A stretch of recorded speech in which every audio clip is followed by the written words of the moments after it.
ఒనేసిఫరస్ అనంటే benefit bearer, ప్రయోజనకరమైన వాడని అర్థం. బెనిఫిట్ బేరర్, దేవుని కొరకు ఒక దివిటి వలె ప్రకాశించిన వాడు ఒనేసిఫరస్. దేవుని కొరకు ప్రకాశించాడు. ఒనేసిఫరస్ ఎవరు అనంటే ఆసియాలో ఎఫెసు పట్టణం వాసి. ఇతడు ఒక అన్యుడు. ఇతడు ఆసియాలో ఉంటాడు. ఎఫెసు పట్టణంలో ఒక వ్యక్తి. ఆ వ్యక్తి జీవితం ఎంత ప్రభావితం చేయబడింది, ఆ వ్యక్తి జీవితం ఎంతగా గొప్పగా ప్రకాశించిందో ఈ మాటలు ప్రభు మనకు తెలియజేస్తూ ఉన్నారు. నిజమే, ఒక వ్యక్తి ఎవరికి ప్రయోజనకరంగా ఉండగలడు?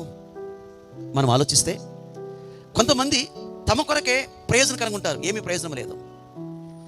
కొంతమంది కుటుంబం కొరకే ప్రయోజనకరంగా ఉంటారు, పెద్ద ఏమీ ఎఫెక్టివ్ లేదు.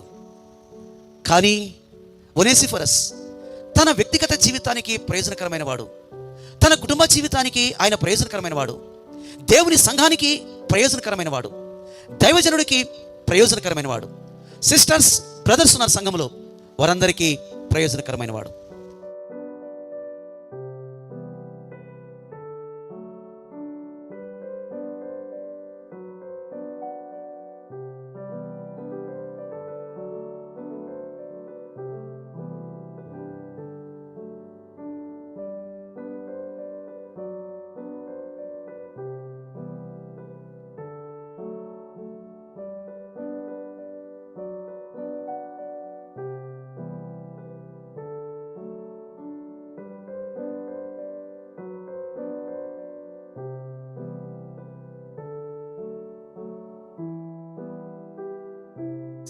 క్రైస్ట్ లైక్నెస్ అంటే ఒక మినీ క్రైస్తు వలె కనపడుతున్నాడండి.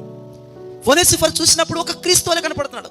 క్రీస్తు ఎలాంటి వాడు అంటే ఆదరించాడు, అమ్మ అని పలకరించిన వాడు, కుమారుడు అని ధైర్యపరిచిన వాడు, ఇంటికి వెళ్ళిన వాడు, ఒక ఇల్లు దుఃఖంతో ఉన్నప్పుడు ఆ ఇంటికి వెళ్ళి కన్నీరు కార్చినవాడు మన ప్రభు, పడిపోయిన వారిని లేవనెత్తున్నవాడు. అలాగే యాజ్ ఎ క్రైస్ట్ లైక్నెస్ ఒక మినీ క్రైస్తు వలె ఒనేసిఫరస్ జీవితం ఉంది. అనేకులను ఆదరించాడు, అనేకులను పలకరించాడు, అనేకులను చేర్చుకున్నాడు. దైవజనుడు సరసాల ఉంటే 1000 కిలోమీటర్లు ప్రయాణం చేశాడు. చివరికి క్రీస్తు వలె ఆయన కూడా చనిపోయాడండి. చనిపోయాడు.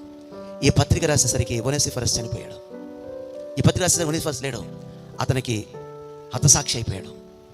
ఆనాడు సీజర్ చక్రవర్తి ఆయన పట్టుకుని చంపేశాడు. గమనించారా?